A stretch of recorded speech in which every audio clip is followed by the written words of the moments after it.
shielded spacesuits saw flashes of light with their eyes shut that they described as shooting stars, due to radiation penetrating first the shuttle's shielding, then their spacesuit shielding, then their skulls, and finally the retinas of their closed eyes. As a result, CNN issued the following report noting NASA's unpredicted surprise. The radiation belt surrounding Earth may be more dangerous for spacewalking astronauts than previously believed. Scientists say the phenomena known as the Van Allen belts can spawn killer electrons when the Earth's magnetic field changes. These electrons that are being studied could have an important effect not only on satellites, which has happened in the past, but could also affect the astronauts by creating large doses of radiation that could influence their health.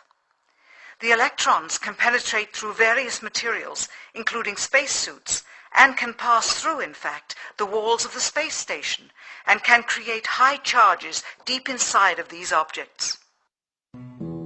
President Kennedy, a man of political, not scientific background, set the irrevocable goal of landing a man on the moon by the end of the 1960s, just days after America's first astronaut had spent a mere 16 minutes in space, not even achieving a single orbit around the Earth. We choose to go to the moon in this decade and do the other things, not because they are easy, but because they are hard. We take an additional risk by making it in full view of the world.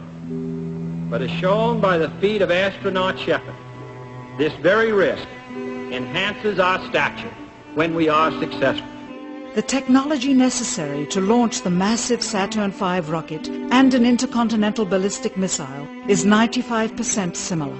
When the Soviet Union launched mankind's first satellite, Sputnik, in 1957, there was grave concern that they had mastered space ahead of the United States and might use this advantage to launch a first nuclear strike from an orbit high above North America. When they also put the first animal in space, then the first man in space, then achieved the first spacewalk, the first crew of 3, and the first ever of 2 simultaneously orbiting spacecrafts, concern turned to fear and then horror as America watched their communist enemy achieve all these firsts with no hope in sight of ever catching up. President, a member of Congress said today that he was tired of seeing the United States second to Russia in the space field. I suppose he speaks for a lot of others. What is the prospect that we will catch up with Russia and perhaps surpass Russia in this field? However tired anybody may be, and no one is more tired than I am, it is a fact that it's going to take some time, and I think we have to recognize it. They secured these large boosters, which have led to their being first in Sputnik and led to their first putting their man in space. We are, I hope, going to be able to carry out our efforts with due regard to the problem of the life of the man involved this year. But we are behind. If it was impossible to better the Soviets in the space race, which was really a race of technological armaments, what could be done? How could America offset the threat of superior weaponry? Throughout the history of rivalry and war, astute generals of lesser armies than their counterparts have used deceit and misinformation as a method to achieve victory. In World War II, for example, columns of inflatable tanks were placed at locations afar from Normandy to draw German forces away from the real location of invasion. The Star Wars missile defense program rigged tests to make it seem more advanced than it really was. That's the conclusion of the General Accounting Office. The aim was to fool the Soviet Union about US military readiness during the Cold War.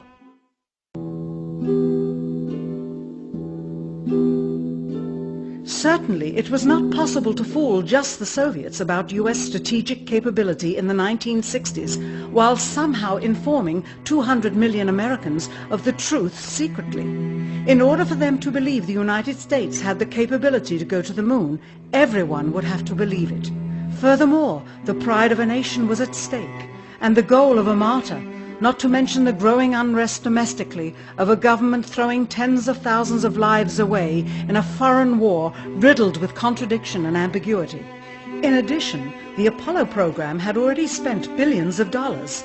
If it failed to achieve its goal with such an investment, it would indeed be a large and bitter pill for the taxpayers to swallow. The cost of the program, whose sole goal was to be the first to plant a flag on the lifeless rock just outside the Earth, if adjusted for inflation to the 21st century, was $135 billion. With a profit margin of just 7%, this would be equal to over $9 billion profit going to the privileged contractors chosen by their friends at NASA. If the machinery was in fact only achieving Earth orbit, as other earlier missions had already done, then the completion and functionality of the other components would not have been as important, and even more profit would have been made. $135 billion could feed 2 million people for their entire lives. It could also buy 2 million two-bedroom houses. Yet how could such an undertaking be kept secret, and for such a long time? To the latter, one needs only to remember that an unsolved riddle 6 years older, the assassination of President Kennedy, still daunts the minds of the vast majority of Americans. As a parent of a conspiracy, as his assassin being assassinated himself, the truth of the matter has still escaped history. In keeping a secret of the magnitude of the Apollo missions being fraudulently created, one turns to the Manhattan Project for comparison. Surreptitiously building the first nuclear bomb during the early to mid-1940s involved 129,500 people over a 3-year period. Yet the secret did not get out. A quarter century later, the art and technology of espionage inevitably improved, narrowing dramatically the number of players in the know of a large clandestine operation. Just 1 year before the first mission to the moon, NASA launched the Tetra satellite, specifically designed to simulate flight data coming from the moon, so that the ground crews could rehearse the landing, much as the astronauts did in their own simulations. Had it not supposedly fallen back to Earth, all that would have been needed during the actual flight would be a repeat of one of these computer programs, with a few original variations, transmitted to the satellite for rebroadcast to Houston. Scores of computers and their deceived operators on the ground would then receive prearranged information, including the alleged location, altitude and fuel consumption of the spacecraft, as if it were descending to the moon's surface. If the Soviets tried to find the actual location of an Apollo crew in the hundreds of thousands of miles surrounding the Earth and the moon, it would be tantamount to trying to find a rowboat in the Atlantic Ocean.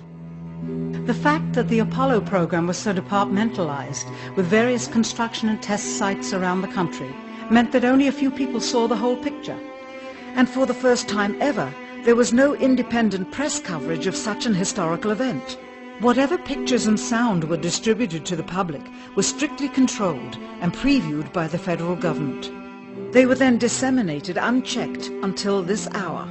For who would realize that the unthinkable was not only possible, but absolutely true?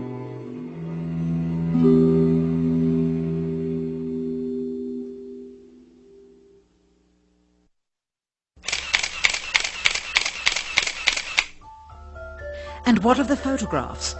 What do they tell us? On 3 separate occasions, our office asked NASA's Public Relations Department for every single picture of an astronaut on the surface of the moon, just during the maiden voyage of Apollo 11. Many duplicates were sent. In all, fewer than 20 pictures were found, including first-hand investigation on site at the agency's vaulted archives. Quite surprising, considering the historical significance of the event. These very photographs are the same ones circulated year after year on anniversary commemorations. It is estimated that in just the first 60 minutes on the moon, motivated by the tenuous nature of the circumstances, many more exposures could have been expediently taken. Also surprising is the scarcity of photographs of the mission's chief pioneer, Neil Armstrong, the greatest achievement in human history, and of the man whose first step echoed around the world, dawning a new age of scientific enlightenment. There is only one full-body picture of him on the moon, besides this ghostly reflection. This one, taken by an automatic camera mounted on the side of the lunar module. Perhaps he feared liability should the whole conundrum later become unraveled. Perhaps he has forgotten that he attested to the authenticity of the event with his signature on this plaque engraved by the federal government. In fact, in the more than 30 years since the event, aside from NASA's initial press conference and the occasional brief anniversary remarks where few questions were permitted, he has never given one on-camera interview to anyone, ever. From an analytical standpoint, photographic anomalies have to be sought out with an understanding of lighting and shadows. The most straightforward is simple. When objects are lit solely by the sun, as all the scenes on the moon were said to be, after all, lighting equipment was not only impractical, it was unnecessary in bright sunlight, then all shadows, regardless of the landscape, will run parallel with one another and never intersect, as shown by this example. In these seldom-seen photographs, obtained from a rarely used auxiliary NASA archival site, it is clear that these scenes were lit with artificial light. These shadows, which are cast at different angles, are evidence that a second light source is being used. In addition, the sun would not cause an isolated hotspot like this, only an artificial light would. Again, intersecting shadows and another hotspot. And again. And again. It is simply impossible for this picture to have been taken with sunlight on the moon. Here, the shadows are shown to be as black as pitch. And yet here, completely in a shadow, the astronaut is lit up like a Christmas tree. How can this be? Or this, on the shadow side of the lunar module. In this magnification of an Apollo photograph, a rock, very likely a papier-mâché prop because of the crease here, is categorized with the letter C. In later releases of the same picture, the letter is gone, probably airbrushed out. Here a crosshair, which was burned directly into the image from the film plate and thus should always appear on top of the objects in the photograph, appears behind the object in this scene, clearly revealing a composite of two pictures into one. Someone apparently forgot to create a burn crater underneath the lunar module's 10,000-pound thrust engine, despite the fact that during ground tests there was a real concern for the vehicle falling into the hole the engine created as it descended. Here is a Norman Rockwell depiction drawn just 2 years earlier based on the latest specifications and scientific data. In these enlargements, it looks as though the lunar module was simply placed there. Not even one speck of moon dust on the landing pod. As a result, all subsequent flights had to have the same discrepancy, which was explained away by the effect of no atmosphere. And what about stars? On the moon, with no atmosphere, they must have been quite a sight to behold. Yet there is seldom any mention of them, if ever, by any of the astronauts on any of the missions.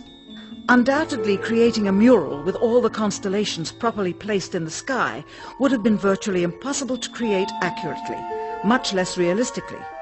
A competent amateur astronomer would have been able to call attention to the slightest error in measurement. The answer? Not to talk about the stars. Ever. In their post-flight press conference, it was the only question to which Neil Armstrong responded with an absence of memory.